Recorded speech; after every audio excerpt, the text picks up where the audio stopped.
मीरा जी के पति भी पधार गए और देवर ऐसा भारी विरोध, निकल पड़ी। कोई जिंदगी में कहीं भी अगर आपने सुना हो कि मीरा जी को किसी ने काम भाव से टच किया है तो हमें बता देना। गिरधर का छत्र छाया कृपा का बना रहता, कोई ऐसे थोड़ी सीम की चाप सके को तासु बड़ रखवार रमापति जासु, ऐसा नहीं कि ये नहीं कि मतलब स्त्री शरीर तो कोई भी शोषण कर सकता है, सबका शासन करने वाला काल का भी महाकाल प्रभु है, ऐसा नहीं। एक से एक महान शादियां हुई। आप रसिकनंद माल पढ़े हो, गंगा यमुना बाई कर्मठी बाई कर्मती, एक से एक महान। तो जो गंगा यमुना बाई थी इतनी सुंदर थी और नवयुवती ब्रह्मचारिणी। अच्छा, गरीबी से यहां वृंदावन में वास उस समय, तो वस्त्र भी ऐसे मलिन वस्त्र, वो स्नान करके यमुना जल लेकर ठाकुर सेवा के लिए अपनी कुटिया के लिए जा रही थी। वो हसन बेग सो क्या अजीज बेग क्या नाम था उसका, अकबर सम्राट का भांजा था, तो वो आया हुआ था दौड़े पे अपने राजसीले। उसने देखा इतनी सुंदर नारी और ऐसे रह रही। सैनिकों से मतलब जो उनके सलाहकार थे उनसे कहा कि ऐसे इतनी सुंदर, चूंकि भागवतिक सुंदरता होती है ना, और ब्रह्मचारिणी और भजन परायण तो तेज था। बोले इतनी सुंदर और ऐसे रह रही अव्यवस्था में, इनको लाओ ना हमारी सेवा में। बोले सरकार ये आपकी सेवा में आने वाली नहीं है, ये भजन करने वाली विरक्त जन है, अर्थात ये किसी प्रलोभन से नहीं है। और उसका मन बिगड़ गया उनको देख करके। अब महल में गया तो उसने 2 वैश्याएं बुलाई और कहा जितना धन चाहोगे देंगे, उनको यहां ले आओ। अब बाई जी को अगर प्रभावित कोई कर सकता है तो भगवत चर्चा, वो बड़ी चतुर थी वैश्याएं, आई और ठाकुर जी की चर्चा करना और सुनना और प्रणाम। अब रोज आने लगे। अब जब रोज आ पाओ तो एक परिचय हो जाएगा, फिर 2 दिन 4 दिन एकदम गोल हो जाओ, फिर आ पाओ तो क्या आपका स्वास्थ्य खराब था, क्या आप क्यों नहीं, ऐसे ही उन्होंने किया। तो उन्होंने पूछा कि आपका स्वास्थ्य खराब था, आप क्यों नहीं आई। तो उन्होंने कहा कि हमारे यहाँ एक बहुत बड़े संत आए हुए हैं, हम उनकी सेवा में थे और मुझे लगता है आपको भी दर्शन करना चाहिए। पहले उनका नहीं, सब संतों की कृपा से भजन चल रहा है वृंदावन से जाने। बोले नहीं, मथुरा पास ही तो हम लिवा चलेंगे, बहुत सुंदर चर्चा होती भगवत चर्चा, और आप चलो, आप देखो प्रसन्न हो जाओगे, मेरी मित्रता के कारण चलो। तो संत हृदय उनका स्वीकृति दे दी। नई अवस्था थी, भजन में डूबी हुई। जी गई तो महल में बताया कि यहां तो उनको लगा कि संत का महल और झोपड़ी से बराबर रहता है, जहां प्रभु रख दे, जैसे तो शायद होंगे धनी मानी जन, उनका आदर करके अंदर रख ले। जो ये अंदर हुई तो बाहर से साकल लगा दी। और अंदर जब प्रयोग किया तो देखा वही उनका भांजा खड़ा हुआ था। दृष्टि देखते, काम की दृष्टि और सामान्य दृष्टि में अंतर होता है। माताओं बहनों में इतनी विवेक शक्ति होती है, एक दृष्टि में पहचान लेंगे गंदी दृष्टि से देख रहा है या अच्छी दृष्टि से देख रहा है।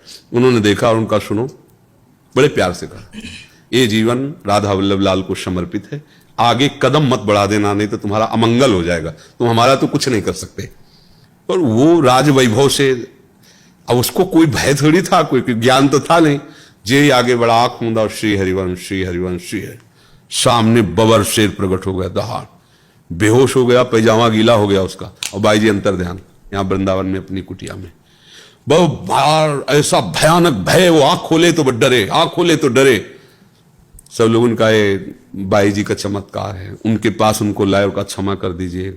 उनका नहीं, हमें कोई रोष नहीं है, ये तुम्हारी वृत्ति थी, गंदी व्यक्ति तुम्हारी वृत्ति थी, पर हम ये जरूर कहेंगे कि जो भजन करने वाले जन है, आप शासक हो, आप इनको ऐसी दृष्टि से मत देखो, जाओ भगवान तुम्हारा मंगल। तो उनका कुछ भेंट ले, उनका नहीं, हमें भेंट की जरूरत नहीं, तुम ऐसा न समझो कि हम गरीब हैं, परम धन राधा नाम हमारे पास, हमको ये तुम्हारे सोना चांदी इन सबसे कोई, तो भगवान रक्षक है। ऐसा नहीं, आज तक ऐसा बाहरी दिखावे में हो जाएगा। अगर आप में पूर्ण भगवत निष्ठा है और पूर्ण भगवत, तो ऐसा कोई सीम की चाप सके को तासु बड़ रखवार रमा। 1-2 शास्त्रों हुई है, शास्त्रों। पति विरोध में हो गया मान सिंह के भाई माधव सिंह, श्री रत्नावती जी की, जो भगवत भक्ति में उतरी तो वही विरोध कर दिए, मोड़ मुड़ा के संतों के बीच में बैठ गई, रानी थी। अब तो बड़ी इज्जत की बात, तो जंगली शेर पिंजड़े में बंद करवा करके, और ठीक रानी जहां ठाकुर जी की सेवा कर रही थी वहीं दरवाजे पे छोड़ा गया। वो ऊपर बालकनियों में चढ़े हुए सब वो सैनिक देख रहे थे जो लाए थे सिंह को, और जे ही उनका पिंजड़ा खोला गया, सिंह दहाड़ कर निकला। तो दासी जो उनकी सेवा में, उनका महारानी शेर, तो उन्होंने मुड़ के देखा, बोले सिंह नहीं नरसिंह, मेरे भगवान आ रहे हैं। वही पूजा की थाल लेकर नजदीक गए, तिलक लगाया, आरती की, माला पहनाया, गाय के बछड़े की तरह खड़ा रहा हो शेर, और बस घूमा, मारी छलांग, तो जो लाए थे ना बालकनियों में खड़े थे, फाड़ के फेंक दिया सबको और निकल गए। कोई ऐसा कैसे हो सकता है? हां, हमारी शरणागति ठीक नहीं है, हमारे आचरण ठीक नहीं है। तो बाहरी दृश्य में आप कह सकते देखो ये संत है, या ये देखो वो घटना हो गई, उसकी आंतरिक वृत्ति भगवान देखते हैं। आज तक कभी ऐसा नहीं हुआ कि कोई भगवान के मार्ग में चले और अनाथ जैसा उसका व्यवहार हो जाए। हाँ, इस बेस का दुरुपयोग करेंगे, अंतर से हम गलत होंगे तो चौड़े पे हमें दंड मिलेगा, भले हम उसमें निरपराध हों जिसमें दंड मिल रहा है। समझना, बाहर से लग रहा है बिल्कुल 100% नहीं किया, लेकिन वो भीतर का जो पाप है ना, वो चौड़े पे बिना अपराध के अपराधी मानकर दंड दिया जा रहा है। भगवान के विधान में कहीं कमी नहीं, पक्का समझ लो। ये बाहरी व्यवहार अलग है। तो जब तक माता पिता है तो उनके अनुशासन में रहकर भजन करो, और फिर आगे ठाकुर जी का भरोसा है।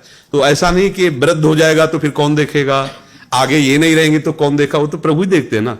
अब हम बच्चापन से निकले थे 13 वर्ष से, आज तक हमारा कौन सहयोगी, वही तो सहयोगी है। उनके सिवा हमारा किसी से परिचय नहीं। साहब देखो व्यवस्था उन्हीं की तो है, हम क्या लाए थे, हम क्या जानते थे किसी को, सब उन्हीं के संबंध से तो है, सब उन्हीं को तो जानते हैं। तो ऐसा विश्वास भी न करे कि आगे क्या होगा। नहीं, विश्व का भरण पोषण करने वाले भगवान अपने जनों की ऐसी व्यवस्था। अगर आज जो हमारी व्यवस्था ना होती तो हमारी जानते हो कितनी दुर्गति होती। पीछे आज के 10-12 वर्ष पहले हम वही खा सकते थे जो मांगते हैं, जो मांग के लाए वही। अगर मांगने नहीं गए तो भूखे पड़े रहते थे कुटिया में। दवाई के लिए अगर है तो 4 घरों में जाकर वो ऐसे थे जिनसे हम पैसा लेते थे, फिर वो 1800 की महीने में दवा आती थी। आज लाखों रुपया महीने खर्चा है, दोनों किडनी फेल है, डायलिसिस होता है, दवाइयां, ये वो, क्या दशा होती। कौन मांगने से देता, लाडली जी ने कृपा कर दी तो देखो सैकड़ों लोग सेवा में, सब व्यवस्थाएं उन्हीं। अगर हम अपने बल से सोचते तो मांगने जाना होता था हमें दवा के लिए पैसा, और जब प्राण समर्पित कर दिए कि अब तो मरना ही है। हम गरीब बाबा जी के पास क्या है, ना एक व्यक्ति है हमारे पास, ना 1 रुपया, ना 1 इंच जगह थी। जहां हम आश्रम में रुकते हो उनको पता चलता है इसकी किडनी खराब, तो निकाल दिए जाते कि भाई आश्रम में रुके हैं, बीमारी के पैसा लगाना होगा तो, कि तुम्हारे यहाँ संत रह रहा, किडनी फेल है तो तुम उसकी व्यवस्था करो, धीरे से निकाल दिया जाता। सब हमें पता हो जाता कि हाँ हमारे साथ इसलिए ऐसा व्यवहार हो रहा है कि हमारे पास कोई है नहीं और कुछ नहीं है, ऐसा समझो। अभी आप जो देख रहे हो ये सब लाडली जी का है। इसी वृंदावन में सर्दी में जो गेहूं के बोरे सिल करके उनको हमने उड़ा है, मांग के रोटी पाया, जो मिली जैसी मिली है। अगर 5 रुपए की भी जरूरत है तो हमें किसी की तरफ देखना होगा, नहीं ऐसी हमारे पास व्यवस्था। आज हमारी क्या दशा होती, सोचो क्या दशा होती। दोनों किडनी खराब है, कोई पूछता नहीं, सड़ जाते। पर प्रभु उनको जब जो आवश्यकता, जब उनको ये करवाना था तो ऐसा, जब आज है तो ऐसे गोद में रखते हैं बच्चे, सब जवान बच्चे हैं, गोद में ऐसे रखते हैं। मतलब पानी एक पिला रहा तो मुंह एक पूछ रहा। कैसे तुम्हें बताएं ये सब कितना प्यार करते हैं। कौन प्यार कर रहा है, मेरे प्रभु, वही इस रूपों में प्यार कर रहे हैं। मांगने से कोई 100 रुपया थोड़ी देता है। कैसी व्यवस्था होती, श्री जी ऐसे करते कि हमें ये, हमारे यहां किसी को टेंशन नहीं है कैसे चलता है। जब जो जरूरत है बिल्कुल वैसे उपस्थित है, जैसे जादू से नहीं चलता, ऐसे जादू से चल रहा है। 250-300 लोगों का बाल भोग, 250-300 लोगों का राजभोग, 250-300 लोगों का शाम के शयन भोग, सबको दूध, सबकी बिजली व्यवस्था, सब के सब, किसी से कोई मांगना नहीं, कोई दान पेटी नहीं, कोई पर्चा नहीं, कोई जाएगा नहीं बाहर मांगने के लिए। जो आ गया आकाश से गिर गया उसी से हमारा भरण। इसलिए और बहुत अच्छे से प्रभु चला रहे। ये नहीं कह सकते कि हमें कोई भी टेंशन नहीं, जिस समय पानी पानी, जिस समय दूध दूध, जिस समय भोजन भोजन, हम ही को नहीं, जितने शरणागत है सबको। तो इसलिए ऐसा तो सोचे ही ना कि आज के बाद कल क्या होगा। जिसने आज व्यवस्था की माता पिता के रूप में, वही जगत का माता पिता कल हमारी रक्षा करेगा, हमारी। श्री राम।